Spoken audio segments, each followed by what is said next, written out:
Cerca Teleeuropa sul tuo Play Store o Apple Store e scarica la nostra app.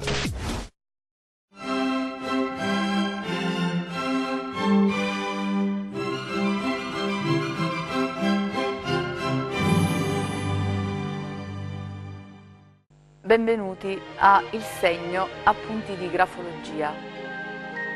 Oggi parliamo di tecniche di misurazione.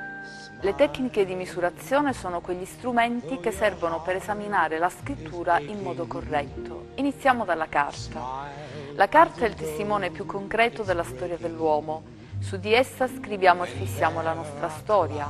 La sua invenzione risale al II secolo a.C. in Cina e il suo uso a fini scrittori risale al I-II secolo d.C. e dal Medioevo in poi assume grande rilevanza. La carta è costituita da 4 elementi: composto fibroso, la colla, i coloranti, le materie di carica, che servono a migliorare la qualità per ciò che concerne la brillantezza e la ricezione dell'inchiostro.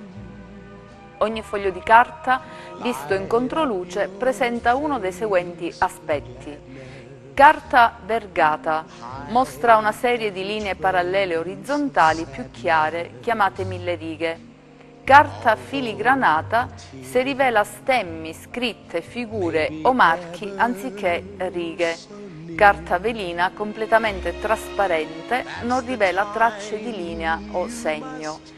La carta consigliabile per l'analisi della scrittura è l'Extra Strong, di tipo filigranata, con peso di 60-80 grammi, in vendita nei formati commerciale 22x28 cm, uni A4, protocollo, che è meno usato, e la più usata è la Uni A4. La penna. Gran parte della grafologia classica ha basato il suo metodo misurativo proprio su scritture vergate con pennino flessibile ad inchiostro. Lo strumento più largamente usato oggi è la penna a sfera, perché il meccanismo scrivente termina con una sfera metallica o di altro materiale che, rotolando sulla carta, trascina l'inchiostro contenuto nel caricatore, il refill. Le punte possono essere fini, medie o grosse, secondo le dimensioni della sfera punta. La migliore per il test di scrittura è la penna a sfera punta media, inchiostro di colore nero o al massimo blu. Gli strumenti. Abbiamo un misurino flessibile dove sono presenti una zona millimetrata per misurazioni lineari, un goniometro per la valutazione degli angoli e una serie di mascherine di occhielli tipo per la valutazione del segno curva. La lente di ingrandimento deve essere sufficientemente potente da 2x a 7x e di qualità biona, onde evitare distorsioni che potrebbero interferire sulla funzione accomodante dell'occhio. Il righello a squadra, di buona qualità e sufficientemente grande per tracciare linee che occupino l'intero foglio. La matita deve essere a punta dura per tracciare linee sottili e precise. Il calibro digitale. Alcune scuole di grafologia hanno adottato anche il calibro digitale, che è uno strumento di precisione per facilitare alcune misurazioni particolari. La misurazione. La misurazione si basa sulla valutazione di ogni segno secondo una scala decimale. La misurazione è divisa in 3 stadi. Abbiamo SM minuscolo, che significa sottomedia, M maiuscolo, che significa nella media, SM maiuscolo, che significa sopra media.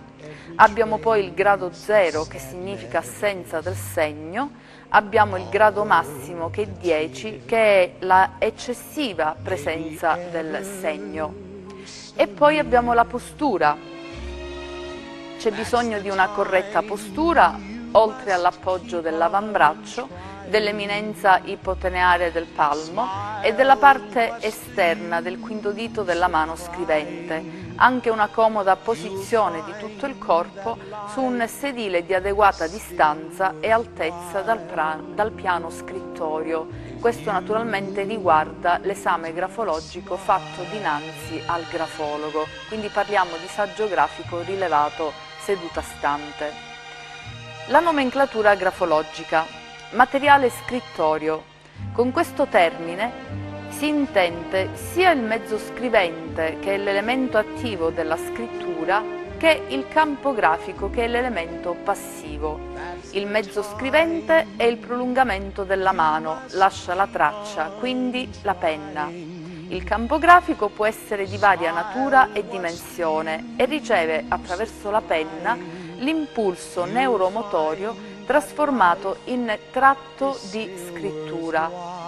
Il tracciato grafico o gramma scritturale è ciò che è prodotto da un mezzo scrivente che scorre su un campo grafico, in una parola quindi la scrittura sul foglio di carta.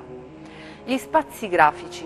La scrittura, intesa come occupazione di uno spazio scrittorio, comprende alcune dimensioni: la verticalità, la orizzontalità e la profondità, che non è direttamente visibile all'occhio, ma che è il risultato della forza con la quale lo scrivente spinge sul foglio. It's breaking when there are clouds in the sky. You'll get by if you smile.